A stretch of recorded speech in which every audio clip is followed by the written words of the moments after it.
Today, we're diving into one of the most important memoirs ever written, Elie Wiesel's Night. This is a book that carries the incredible weight of history, and it asks these huge, heavy questions that, honestly, we're still wrestling with today. I mean, just think about that for a second.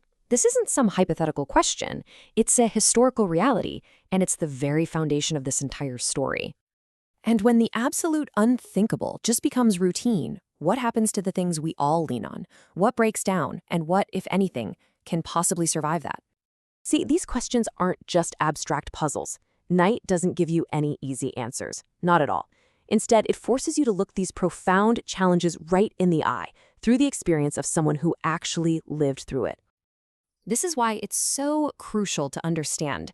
We're not just looking at facts and dates here. We are looking at a testimony, a deeply personal story that serves as a warning to all of us and challenges every single one of us on a moral level. To really get the power of this book, we have to go from those big, heavy questions to the personal story at its core. This is where history stops being abstract and gets a human face. 6 million. The number of Jewish victims in the Holocaust is just staggering. It's a scale of loss that's almost impossible for our minds to truly comprehend. 6 million individual lives. And that is exactly why Night is so essential. It takes that unimaginable number and focuses it down into the experience of one teenage boy. Because while a statistic can feel distant, a single voice makes suffering undeniably real. For Elie Wiesel, the world just collapsed with terrifying speed. In 1944, his whole life as a teenager in Hungary was shattered. First, his family was pushed into a ghetto, then they were packed into cattle cars. And when they arrived at Auschwitz, he was separated from his mother and sister forever, left with only his father in the very heart of the Nazi death machine. This quote really gets to the core of why he did it. Wiesel believed that remembering is a profound moral duty. To bear witness, to tell the story, that was how you made sure the victims weren't just erased from history. To forget them was like a second final death. But the horror wasn't only physical. Beyond the raw brutality of the camps, Night is a record of the internal battles, the ones fought inside the soul. It's about the deep philosophical wounds that trauma leaves behind. You know, Elie was a deeply religious young man, but his faith was pushed to the absolute breaking point.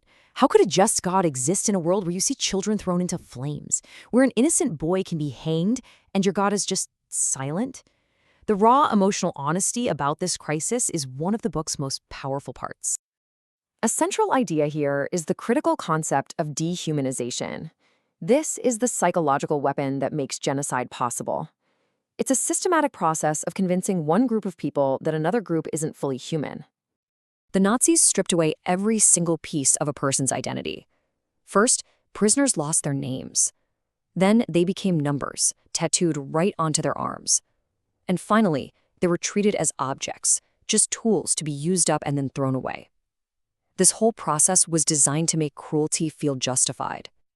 This question is explored through the most powerful relationship in the whole book, the one between Elie and his father.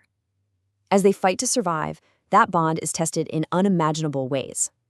In a place that's designed to make everyone think only of themselves, the simple struggle to care for another person becomes the ultimate act of holding on to your humanity. But the story doesn't just stay inside the camps. It zooms out to look at the wider world. And the book is a powerful indictment of the world's reaction, or really, its lack of reaction. So why did the world let this happen? Well, the tragic reality is that many people were simply unaware of how horrible it really was. For those who did hear rumors, many just refused to believe they could be true. And most tragically, many nations and individuals who knew, or at least should have known, completely failed to act. And this right here is maybe the single most important lesson from Wiesel's entire life and work. It wasn't active hatred from the whole world that allowed the Holocaust to happen. It was the passive indifference of millions. Silence, when you see injustice, is what allows cruelty to grow and thrive. So, what is the legacy of this book?